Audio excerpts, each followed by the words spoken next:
Bom sábado aos irmãos. É com prazer que estamos aqui hoje de novo, né? Pregando a Santa Palavra de Deus.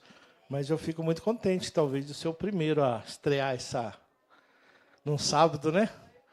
De estrear. E tudo isso aqui é bênção de Deus para a igreja dele, né? Eu gosto que o Juninho sempre fala aqui que para Deus tem que ser sempre o melhor. E isso faz parte da vida de cada um de nós também. Irmãos, hoje é dia da ASA. A ASA é um departamento. Eu vou pegar algumas informações aqui, né? A ASA significa Ação Solidária Adventista. Desenvolve iniciativas solidárias e de serviço de assistência social com a igreja local. E procurando informações, ela só existe na América do Sul com esse nome. Né? Só com os países da América do Sul. Em outros países existe também, mas com outra sigla, né? Esta ajuda se baseia, assistência social com a igreja local de uma maneira organizada, e essas atitudes se realizam através dos líderes e membros aos seus semelhantes. Essa ajuda se baseia nos princípios bíblicos, nas orientações dos escritos de Ellen White. A ASA é um ramo das atividades missionárias da igreja. A ASA é um ramo da ADRA. Antigamente, os mais velhos aí, eu me lembro dessa época, era Dorcas. Né? Quem lembra quando era Dorcas, para me sentir tão velho assim? Eu tanto de gente velho comigo. Né? Depois, virou ADRA. E depois, separou a ADRA como internacional. E a ASA, um braço da ASA local. Né? É isso mesmo, né? Então, hoje é o dia da ASA. E não venha calhar esse hino que foi cantado aqui, né? E venha calhar muito com o sermão de hoje também. E parece que foi até combinado. As passagens que eu lerei hoje serão as mesmas passagens da historinha da história da criança infantil aqui, né? Que venha casar. Hoje, nós temos a oportunidade de analisar a nossa consciência, de analisar aquilo que Deus tem nos concedido e nos dado, aquilo que Deus tem concedido e tem nos proporcionado desde o dia que o aceitamos, ou desde o dia que nascemos, no meu caso, nasci na igreja, avaliarmos a nós mesmos se estamos realmente trabalhando para Deus da forma com que Ele pede que façamos. Porque o que a gente vai falar sobre hoje aqui é sobre amor ao próximo. A ASA nada mais é do que demonstração de amor ao nosso próximo. Resumindo, é amor ao próximo. E a gente vai descobrir aqui quem que é o nosso próximo. E eu gostaria de convidar os irmãos a assistir um videozinho que está preparado para a gente, o pastor mandou, né? Esse vídeo, para a gente ter uma pequena ideia aqui do que a ASA representa. Querida família da Ação Solidária Adventista, estamos aqui, eu e minha família. Oi, gente! Para desejar a vocês um feliz sábado. E esse sábado que é mais que especial, pois celebramos o Dia da Ação Solidária Adventista em todas as nossas igrejas da Paulista do Vale. E queremos agradecer vocês por todo o esforço e dedicação para que a Ação Solidária Adventista, o Ministério da ASA, o Ministério da Compaixão, seja um ministério pulsante, vivo em nossas igrejas. E por essa celebração que teremos nesse dia especial. Eu tenho acompanhado nos grupos, vocês correndo atrás de lembrancinhas, ornamentação, batismos, almoços, ações sociais. Eu tenho certeza que a festa será linda e nosso Deus será glorificado, a igreja será edificada e a nossa vida santificada através do Ministério da Compaixão. Que Deus abençoe a todos vocês. Todos somos ASA! mais solidária e mais missionária. Deus abençoe. Feliz sábado. Tchau! E esse pastor, essa família, a gente conhece bem, né, irmãos? A gente conhece bem. Aliás, a igreja do Boa Vista aqui, a maioria das pessoas que está aparecendo, mas a gente conhece, né? A igreja está sendo bem conhecida por aí. E conversando com o pastor no Cadig lá, a nossa história aí, daqueles que a igreja promove, tem se alastrado até para outras divisões, através dos pastores que conhecem a nossa história aqui. E aqui não é diferente. A ASA dessa igreja, desse bairro, promovida aqui pela Nerilda, que cuida desse departamento, ela tem promovido muita ação social, ela tem levado alimento para quem não tem, ela tem matado a fome de muita gente, ajudado de muitas maneiras possíveis, com alimento, com doações, com roupas e outras coisas que a gente nem sabe o que está por trás, que é doado, que é escondido, e muitas vezes as pessoas não querem que comente também. Então, a igreja aqui do Jardim Boa Vista, ela também tem uma asa aqui. E a gente não pode esquecer que através daquilo que a gente doa, através daquilo que a gente doa e no que o hino disse ali, a gente não está fazendo para nós mesmos. E a gente está fazendo para Jesus. Não é? Quando a gente faz para um desses pequeninos, a gente está fazendo para Jesus. Mas Jesus precisa disso, gente? Fala a verdade. Jesus precisa que eu leve comida para o próximo? Ele precisa que eu doe dinheiro, que eu doe meu tempo? Jesus não precisa dessas coisas. Quem precisa dessas coisas somos nós. Somos nós que precisamos desenvolver a compaixão, que nem o pastor Rodrigo disse ali, o ministério da compaixão. E compaixão, irmãos, sabe o que quer dizer compaixão? O que quer dizer paixão? Vocês sabem? Sofrimento. Então, quando as pessoas falam, estou apaixonado por alguém, está sofrendo por alguém. Na verdade, paixão de Cristo é o quê? Sofrimento. Ah, estou apaixonado. Você está amando alguém? Não. Você está sofrendo por alguém. É diferente. E o que quer dizer compaixão? Sofrer junto. Tomar a dor do outro. Empatia. Se colocar no sofrimento. Se colocar na tristeza. Se colocar na alegria. No sorriso. Isso quer dizer compaixão, né? E eu gostaria de falar para vocês, irmãos, que amar é diferente de gostar. Eu escutei um pastor nosso falando sobre isso, assisti toda a matéria dele. Amar é diferente de gostar. Deus gosta das nossas atitudes, irmãos. Gosta. Mas Ele nos ama. Ele nos ama. A história do samaritano ali, o samaritano gostava daquele que estava machucado ali, ele conhecia ele. Mas ele amou aquela pessoa que estava sofrendo. E é sobre isso que nós vamos falar hoje. Amar, irmãos, é diferente de gostar. Amar, a gente vai descobrir o que é amor. Na palavra, como é que eu vou dizer assim? A Naila está aqui para me ajudar? Cadê a Naila? O livro de português. Como é que fala mesmo que a palavra quer dizer de verdade? Esqueci o nome.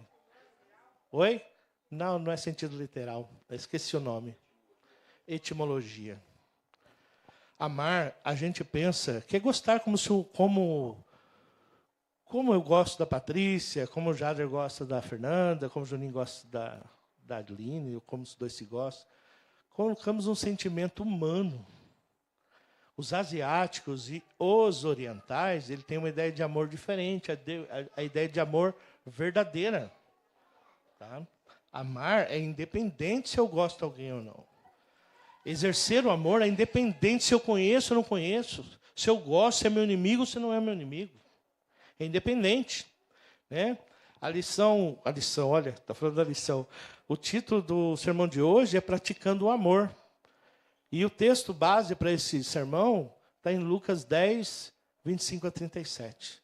E eu gostaria que os irmãos abrissem as suas Bíblias e a gente vai destrinchar essa situação do bom samaritano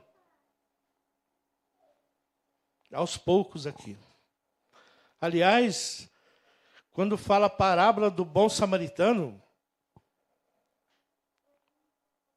era um tapa na cara dos judeus da época. Porque os samaritanos eram o quê? Inimigos dos judeus. E Jesus conta uma história e fala assim, olha, você não é bom não, sabe quem que é bom? O teu inimigo é bom. O teu inimigo é melhor do que você. Já pensou você escutar um negócio desse? E isso me fez refletir bastante preparando esse sermão.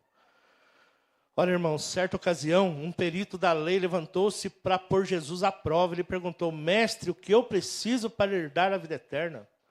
O que está escrito na lei? Respondeu Jesus. como você vê a lei. E como você a lê. Ele respondeu, ame o Senhor, seu Deus, de todo o seu coração, de toda a sua alma, de todas as tuas forças, de todo o seu entendimento, e ame o seu próximo como a si mesmo. E Jesus disse, faça isso e viverá. Irmão, Jesus está dizendo aqui o seguinte, um perito da lei. Ele quis colocar Jesus à prova, e ele quis dizer ao Senhor, o que eu preciso para fazer para entrar no reino dos céus? Jesus nada mais disse do que ele falou assim, ele respondeu com outra pergunta. Jesus era mestre em fazer pergunta, e que não era retórica. Não é aquela pergunta para ficar na sua mente, refletindo. Ele exigia uma resposta.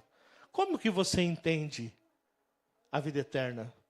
O que você acha que você precisa para ir dar a vida eterna? E o próprio perito diz agora a resposta, através da pergunta, que é também uma resposta para Jesus para o perito da lei. Aquela pergunta era uma resposta, porque ele sabia a resposta. Ele falou, amar o Deus como de toda a minha alma, de todo o meu coração, meu entendimento, e ao próximo como a mim mesmo, a ti mesmo. E Jesus fala o seguinte, faça isso e viver. Irmãos, amar é diferente de saber. Saber do sofrimento de alguém é diferente de amá-lo. Amar exige ação. Amar não tem nada a ver de eu saber. O perito da lei aqui, talvez seja um fariseu, um doutor da lei. A Bíblia não fala, a Bíblia fala um perito da lei. Dá a entender que é alguém importantíssimo. Ele sabia o que precisava para entrar no reino dos céus. Mas ele não praticava aquilo que ele sabia. Ele vivia correndo atrás do seu próximo. Correndo atrás do seu próximo, ele queria saber quem era o seu próximo. Né? Jesus, ele pergunta, fala assim, faça isso e viverá. Quando alguém hoje pergunta para você assim, se fosse Jesus perguntando hoje para você, o que você precisa para herdar a vida eterna? O que você responderia hoje? O que você, analisando a sua consciência, você ia falar? Falou, olha, eu já devolvo o dízimo, eu guardo o sábado, eu não trabalho na sexta-feira à noite. Que tem muitas pessoas que se convertem e acham que o sábado começa às 6 da manhã. Eu já conversei com pessoas recém-batizadas que não tiveram tempo de se preparar e acham que o sábado começa às 6 da manhã. E o sábado não começa às 6 da manhã, começa ao pôr do sol de sexta-feira. Você não trabalha na sexta-noite, não trabalha ao sábado, você não come carne de porco, você não fuma, você tem uma vida temperada, você tem uma vida equilibrada, né? Você não deve nada para ninguém, não causa conflito, não é um propagador de notícias alheias, de fofocas. Oi? É o eufemismo aqui, né? O propagador de notícias alheias. Irmãos, qual a distância entre o que você sabe e o que você pratica quanto ao amor ao próximo? Qual a distância? Sabe, irmãos, o perito procurava pelo que devia ser feito e ele já sabia. E muitas vezes nós estamos na igreja, e eu falo por mim mesmo, isso me fez refletir preparando esse sermão. Esse sermão não foi o sermão, irmãos, que a igreja mandou. Talvez, não sei se a Nerilda leu, ela me mandou. Esse sermão é diferente do que a igreja me mandou. E ele me fez refletir muito. Porque a gente não tem que ficar pensando muito para saber quem que é o nosso próximo. O hino que foi cantado aqui, ele está dizendo o seguinte, todo o hino que foi cantado mostrou uma ação procurando o seu próximo. Né? Quando você me vem visitar, quando você vai na cadeia, quando você vai lá, é você indo procurar o seu próximo. Oi? Hospedagem é você procurando o seu próximo, né? A justificativa da vida, irmãos, muitas pessoas, elas... Olha o que está escrito, olha o que Michael W. Smith, ele diz, um grande pregador. De que adianta conhecer sobre o amor, mas não praticá-lo? E ele também diz numa música, que era um cantor também, o amor não é amor até você demonstrar. Não é amor até você demonstrar. A justificativa da vida que Deus nos deu e que eu e você temos hoje o prazer de gozar, essa justificativa é somente o amor. Deus nos criou para... Olha só para vocês verem como é que os dois mandamentos da Bíblia se baseiam em toda a lei de Deus mesmo.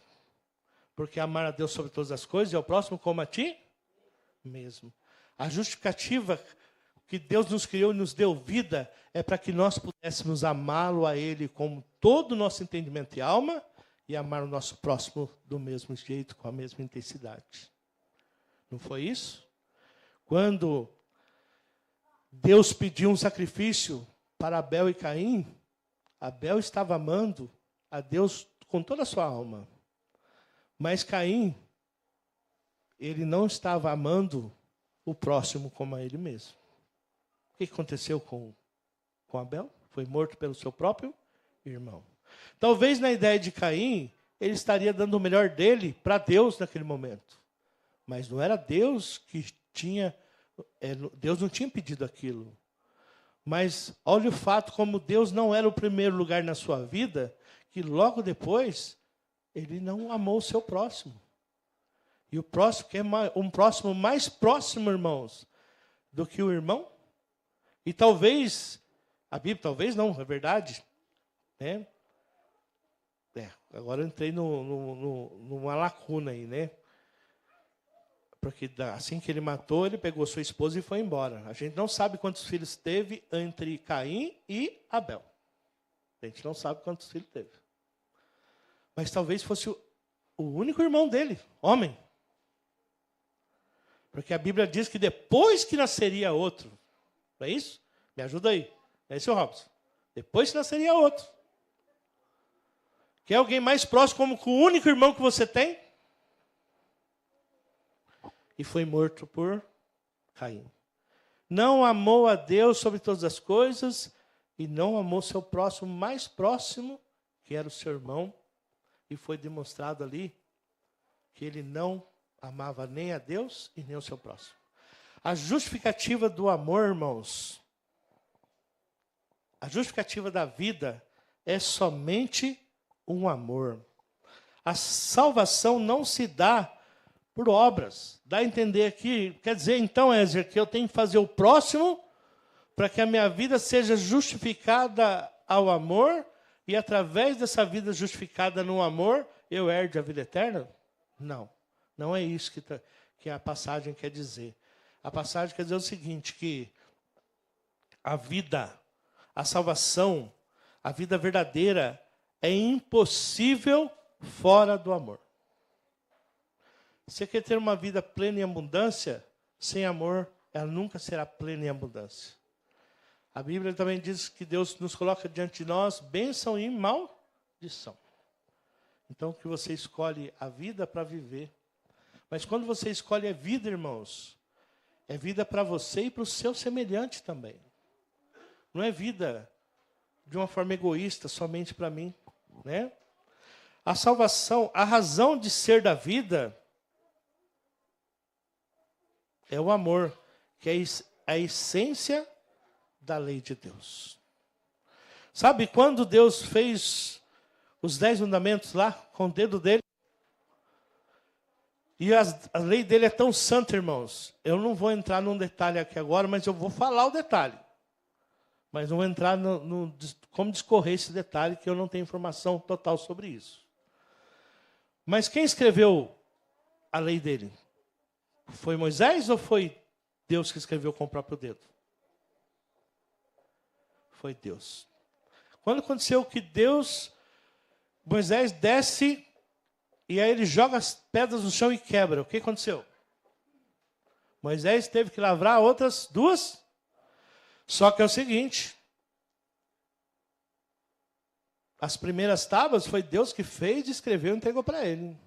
Agora Deus fala assim para Moisés, você vai fazer e não vai chegar o martelo, o cutelo, não vai chegar nada, talhadeira, nada nessa pedra. E você vai escrever sem colocar nada que bata, que fere e que machuque.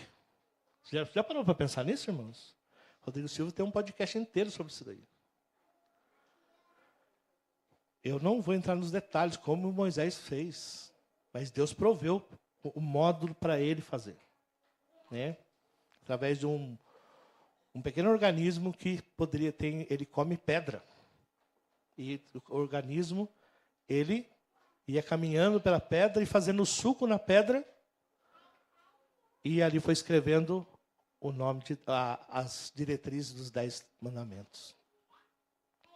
A lei de Deus é santa, ela não pode ser escrita por mãos humanas. Ela só pode ser escrita, foi escrita pelo dedo de Deus. E ela, através daquilo que Deus escreveu, ela tem que ser escrita no nosso coração. A razão de ser da vida é o amor, que é a essência da lei de Deus. O que está escrito na lei de Deus, irmãos? Amar a Deus sobre todas as coisas, os primeiros 4 mandamentos. Os outros 6 mandamentos está ligado ao ser humano. Eu já parei para pensar por que a lei parece que não está em equilíbrio, né? Tem 2 tábuas, uma tábua só tem 4 mandamentos. E a outra tábua tem 6 mandamentos. Por que Deus se preocupou tanto em amar ao próximo mais do que a Ele mesmo? Irmãos, Aline, escutei que a Aline disse aqui, porque é muito difícil para o ser humano deixar de ser egoísta. Deixar de pensar em si próprio. Né? Sabe? O doutor da lei, ele apresentou 2 grandes mandamentos. E ele colocou assim, amar a Deus sobre todas as coisas e ao próximo como a ti mesmo. Sabe como é que nós vivemos hoje? Antigamente era Deus, o próximo e eu. Hoje é eu, o próximo, e se sobrar alguma coisa, para Deus. É isso que nós vivemos hoje. Uma vida totalmente distorcida, deturpada, né? Nós temos que nos preocupar se aquilo que Deus nos fez saber e o que Deus fez acontecer na nossa vida é simplesmente para nós mesmos, para nós gozarmos dessa vida plena, cheia de prazeres, cheia de bonança, cheia de mantimento. Eu conheço pessoas nessa vida, irmãos, que já fecharam os olhos, que nunca tiveram sofrimento na vida. Vocês acreditam nisso? Nasceram, cresceram, estudaram, se capacitaram, venceram, tiveram seus filhos, fechou os olhos e não teve nenhum filho desprogramado aí, nenhum filho alienado. Os netos estão na 3ª geração, todos bem projetados na sociedade, e não tiveram nenhum problema nessa vida. Existem pessoas assim. Infelizmente, o pecado, a balança desse mundo, através do pecado, é desequilibrado. Alguns nascem na pobreza, na miséria, enquanto os outros nascem em berço de ouro. Né? Talvez ele tenha um problema que eu não saiba, que só ele guardou para ele. Mas existem pessoas neste mundo, né, que vão passar por muitas coisas na vida e sofrer, e vão precisar de outras pessoas para serem ajudadas. Deus coloca o recurso nas nossas mãos, irmãos, não para que nos vangloriemos e nem para que justifiquemos a nossa fé. Olha, eu tenho, sabe por quê? Porque eu trabalho para Deus. Eu tenho, sabe por quê? Porque eu dedico, eu me dou, a minha vida é a igreja, é a palavra de Deus. Não, está errado isso daí. A Bíblia diz o seguinte, através dessa palavra também, que Deus nos dá para que possamos dar às outras pessoas também. Esse sermão serve primeiro para mim. Para mim. Sabe? Eu nunca fui da Ásia, né? Dessa vez eu sou da Ásia. E eu sei por que Deus me colocou nisso aí. Né? Porque Deus quer transformar a nossa vida e cada um de nós naquilo que falta. Que muitas vezes, eu acabei de falar, devolvo o dízimo, dou oferta, eu prego, eu faço, mas eu sei o que fazer. Mas eu não faço o que precisa fazer. Sabe? Irmãos, a salvação é a graça mediante a fé. A razão de ser da vida é o amor. Ao contrário, quem pratica o amor tem uma vida plena e satisfatória, ao contrário daquele que não pratica o amor e tem uma vida vazia e sem sentido. Você consegue perceber a prática do amor como a grande razão da sua vida? Isso, irmãos, eu vou ser sincero com vocês que eu tenho que administrar isso na minha vida. Porque olha, a pergunta é muito forte. Você percebe a prática do amor como a grande razão da sua vida? Aí quando vem esse negócio de razão da vida aqui, sabe quem que eu lembro? Eu lembro de Madre Teresa de Calcutá. Quem conhece a história, eu já li o livro sobre ela, e eu já assisti muitos filmes sobre ela. Eu estou falando de uma mulher que resolveu ter como modo de viver o amor ao próximo, sem conhecer as pessoas. Irmã Dulce, Francisco de Assis, temos um hino dele no nosso cenário. Eu estou falando que pessoas espirituais, cristãs. Tá? E eu percebo que quando eu olho para essas pessoas, claro que eu nunca vou ser igual a elas, ou talvez, pode ser que eu seja um dia pela graça de Deus, mas eu olho o quão distante está a minha vida de ter uma razão dessa. Razão de existência como amor ao próximo. Sabe, irmãos, voltando lá para a passagem, vamos continuar lendo lá. Em resposta ao que o perito da lei disse, quem é o meu próximo? Né? Jesus disse, um homem descia de Jerusalém para Jericó, quando caiu nas mãos de assaltantes. Estes lhe tiraram as roupas, espancaram e se foram, deixando-o quase morto. Aconteceu que, estar descendo pela mesma estrada, um sacerdote viu o homem, passou pelo outro lado. E assim também um levita, quando chegou ao lugar e o viu, passou pelo outro lado. Mas um samaritano, estando em viagem, chegou onde se encontrava o homem, e quando o viu, teve piedade dele. Aproximou-se, enfaixou-lhe as feridas, derramando nelas o vinho e o óleo. Irmãos, o sacerdote e o levita perguntaram para si mesmo, o que eu posso perder se eu parar para ajudar esse homem? O samaritano, ele pensou diferente. Ele falou assim, o que eu posso ganhar ajudando esse homem? Ele conhecia a vida. Né? Falei errado. Desculpa. O levita samaritano diz o seguinte, o que eu posso perder ajudando esse homem? É um lugar perigoso. Ia gastar dinheiro, compromisso. Mas o samaritano diz assim, o que esse homem irá perder se eu não ajudá-lo?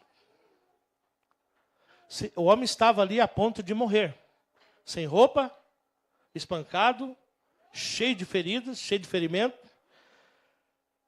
Alguns, eu estava pesquisando na internet sobre essa história aqui, vários assuntos, irmãs. Alguns teólogos dizem que essa história é uma história que pode ter acontecido bem pertinho de Jesus. E ele usou essa história como parábola. Não que desceu um samaritano, não que desceu um levita, que desceu um sacerdote, não. Isso ele pode ter acrescentado. Mas alguém foi quase morto, espancado na época de Cristo e foi ajudado por um desconhecido. De vez em quando a gente não encontra isso nas notícias perto da gente. Então alguns teólogos dizem o seguinte, que essa parábola ela é muito estranha. Parece um caso real mesmo. E pode ter sido baseado numa história que aconteceu perto de Jesus, na época de Jesus. E que ele ficou sabendo. Sabe? No dia seguinte, ele levou... Depois colocou sobre o seu próprio animal, levou para uma hospedaria e cuidou dele. No dia seguinte, deu os 2 denários ao hospedeiro. Ele disse, cuide dele. Quando eu voltar, lhe pagarei todas as despesas que você tiver. Aí Jesus pergunta para o perito da lei: qual destes você acha que foi o próximo do homem que caiu nas mãos dos assaltantes? Qual é? Quem foi? O samaritano, né? A gente sabe disso. Sabe, irmãos, o levita, ou aqui no caso o perito, ele queria saber quem era o seu próximo. Mas Jesus, ele diz para o perito o seguinte: você não precisa saber quem é o seu próximo. Você deve procurar quem seja o seu próximo. Você procura. Isso quer dizer que é ação, é escolha. Todos os três tiveram escolhas ali. Tiveram ou não tiveram? O levita teve uma escolha, passou de lado. O sacerdote passou de lado. O samaritano passou pelo mesmo caminho. Todos eles tiveram escolhas ali, irmãos. O reino de Deus, irmãos, vai estar cheio de pessoas que foram os nossos próximos. Cheio de pessoas. Eu acredito que talvez, se eu encontrar com alguém lá que eu não conheça, ele foi próximo de alguém lá. Ou alguém foi próximo dele. Mas no reino de Deus, sabe, não é como esse mundo, onde o centro é o ego. E o que resta é dado para Deus. Sabe? O que resta. Não é nem o que sobra, é o que resta. Lá no céu, não é desse jeito. Vai estar cheio de pessoas que se preocupam com o outro, ou que se preocuparam com o outro, com o próximo. Sabe? O perito da lei queria saber quem era o seu próximo. E a gente fazendo essa pergunta, irmãos, uma pergunta retórica, a gente pode passar uma vida inteira perguntando para Deus: Senhor, o Senhor nunca colocou o meu próximo diante de mim? E você vai se justificando uma vida inteira e falando: Senhor, nunca conheci o meu próximo. Nunca conheci alguém realmente que precisasse. E olha que o Brasil é um país repleto de ONGs, de assistência social, de muitas coisas desse tipo por aí. Repleto. Estava pesquisando sobre a ASA aqui. Entre ASA e ADRA, o Brasil, o país tem mais adventistas. E por ser o país que tem mais adventistas, é o país que mais atua dentro da ASA e dentro da ADRA. É o país que mais atua. Graças a Deus por isso. As pessoas não conhecem por causa desse departamento maravilhoso que Ellen White, um dia, inspirada por Deus, ela planejou. E a igreja acatou. A igreja podia não acatar. É tudo por votação, né? Nós fizemos aqui uma votação aqui, 100% democrática. Não é assim? E um dia Deus planejou e aconteceu. Sabe, irmãos, Jesus e o perito da lei pensavam num próximo de maneira diferente. Sabia? Nós não devemos nos preocupar em saber quem é o nosso próximo, irmãos. Temos que ser o próximo de alguém, independente da situação dessa pessoa. Sabe por quê? Porque a gente, muitas vezes, pensa que é só o dinheiro que a pessoa precisa. Muitas vezes a gente pensa que é só o alimento. Sabe? Muitas vezes a gente pensa que seja talvez o que a Letícia, que através da Missão Caleb está fazendo, e ela faz parte da Missão Caleb, lá para a casa dessa senhora que está precisando. Mas é muito mais do que isso. É muito mais do que dar um teto digno para ela. É muito mais do que matar a fome de alguém todo dia. Sabe, irmão, ser o próximo de alguém é ser próximo de verdade. Sabe? Eu vou falar aqui uma coisa que não para glorificar a pessoa, mas para mostrar o quão foi importante para nós. Ser próximo, eu estou aprendendo a ser próximo de alguém através do irmão Antônio. Ele veio, foi Deus que colocou ele aqui dentro. E não é para o senhor se engrandecer não, irmão. Engrandeça a Deus. Mas, uma vez o senhor perguntou para mim o seguinte: será que um dia eu vou reconhecer que essa é a igreja verdadeira? O senhor fez essa pergunta para mim. E eu vou dizer para o senhor que essa é a igreja verdadeira e Deus te colocou aqui. Porque se não fosse, Deus teria te colocado em outra igreja. E Deus te colocou aqui. E olha uma igreja inteira ali, irmãos, se formando. Isso é ser próximo de alguém. É se preocupar. Sabe, o irmão está aqui, mas semana passada ele falou o seguinte: Ézer, preciso levar mensagem de uma igreja que está desamparada, isolada. Não foi, irmão? Uma igreja inteira desamparada e isolada. É isso que nós temos que aprender. Para não ficar somente sentado dentro da igreja. E eu não estou falando para sábado que vem ninguém fique aqui não, gente. Estou falando que esses dias passados o Juninho subiu aqui no púlpito e falou assim: gente, nós não sei se ele lembra, mas nesse sentido, nós não estamos descansando. E isso ele falou, glória a Deus que a igreja está trabalhando. E esse amor ao próximo, irmãos, pegando esse gancho de amor ao próximo, para uma igreja, não é levar o alimento, não é levar a subsistência, fazer uma casa, dar um emprego para alguém. Como igreja, amar ao próximo é salvar as pessoas. E eu não posso salvar. Mas aquele que eu represento pode salvar. Que é Jesus. Sabe? Deus está nos dando uma oportunidade imensa aí, através do seu ministério, da Arlete também, de nós termos a oportunidade de levar a salvação para outras pessoas. Uma vez eu falei para o pastor, e falo sempre, pastor, eu não acredito em sorte. A Bíblia está escrita assim, que conforme a igreja se consagrava, Deus ia acrescentando aqueles que seriam salvos. Eu não acredito em acaso. Eu acredito que a igreja começa a se preparar, e quando ela está preparada, ela pode receber aqueles que vão ser salvos. Está escrito isso, não foi eu que disse. Que minha ex-patroa lá, que desafiava a Deus, né? William? Falava, o senhor falou, não foi eu que falei, problema do senhor. Parafraseando ela, Deus disse, e o que Deus disse é verdade. E a igreja, irmãos, as pessoas dizem que não pode elogiar muito, que dá errado, né? Mas a gente tem que elogiar o trabalho de Deus. A gente tem que elogiar. A igreja está se consagrando. Ou ela tem se consagrado. E a ASA, eu fico pensando, esses dias um professor amigo meu disse o seguinte: Ézer, quantas pessoas tem na sua igreja? Eu falei, uns 60 mais ou menos que frequentam. É mais ou menos isso?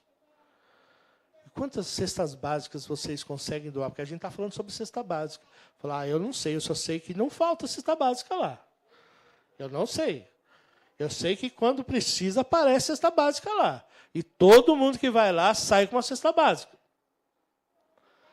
E a pessoa disse para mim, na minha igreja, é um sacrifício para montar uma cesta básica. Evangélico também, irmãos. É evangélico. Ela falou, gente, com mais de 200 membros, a gente consegue montar 1 ou 2 por semana.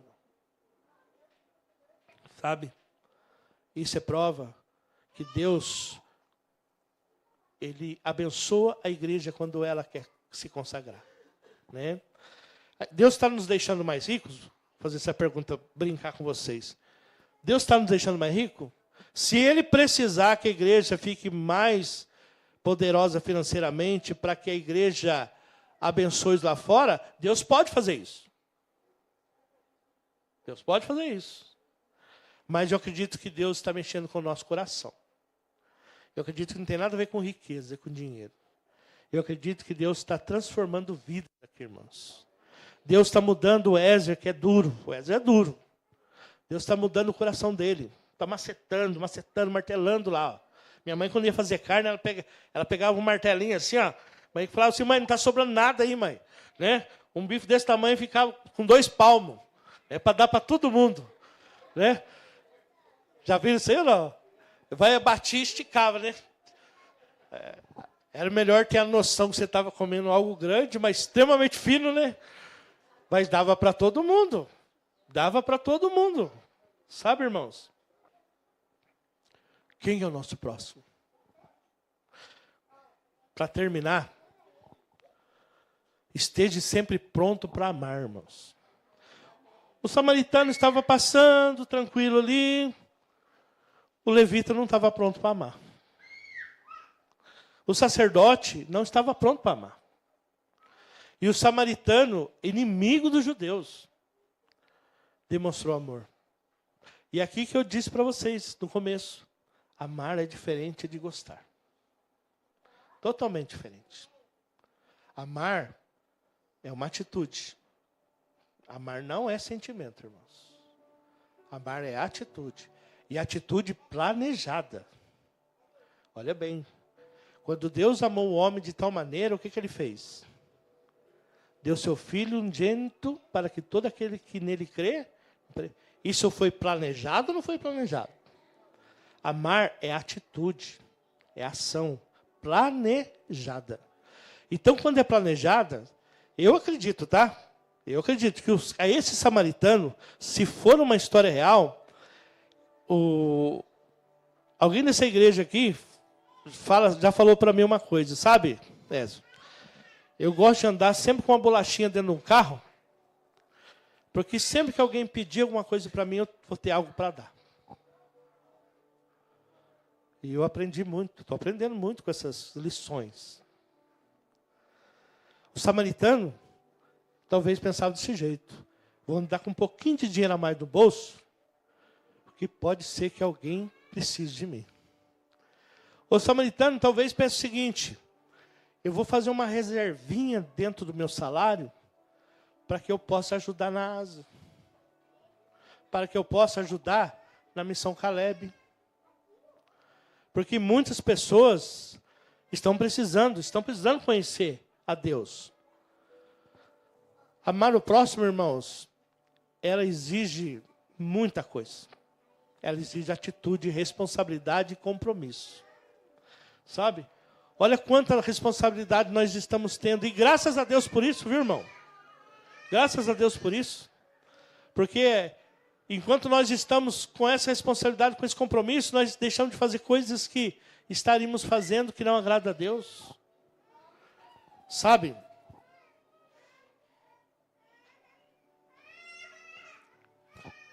Qual foi a última ocasião em que você esteve pronto para amar alguém? Irmão, estar pronto aqui quer dizer estar preparado, estar disposto. Não é você assim, eu não consigo, agora eu estou pronto, agora eu vou. Não.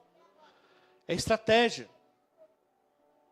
Quando você articulou sua vida, planejou sua vida, para ter tempo, recurso, para amar alguém. Sabe? Amar, irmãos, vou repetir de novo, não é um sentimento. É uma decisão sóbria, extremamente calculada.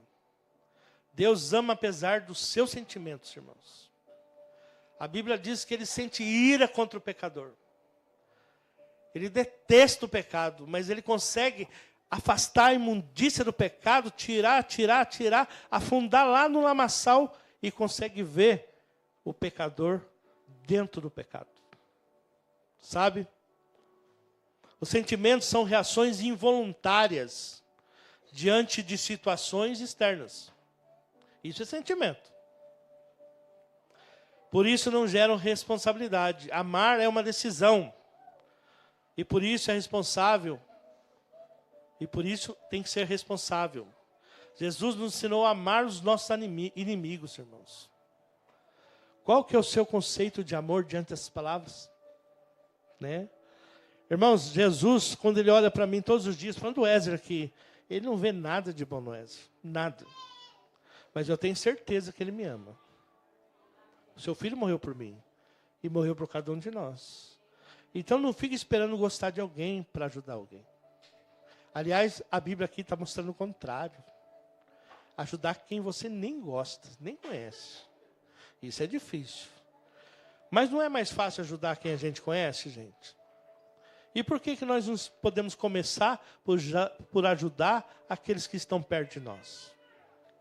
Então, para a gente poder ajudar a amar alguém que a gente não conhece e não gosta, por que a gente começa, então, a ajudar aqueles que precisam, que a gente conhece, que a gente gosta, ou que sejam os nossos vizinhos, pelo menos a gente conhece eles. E quem sabe Deus vai nos dando a capacidade, a consagração, sabe do quê? De um dia ter a plena capacidade de exercer amor, praticar amor por aquelas pessoas que a gente não gosta de verdade.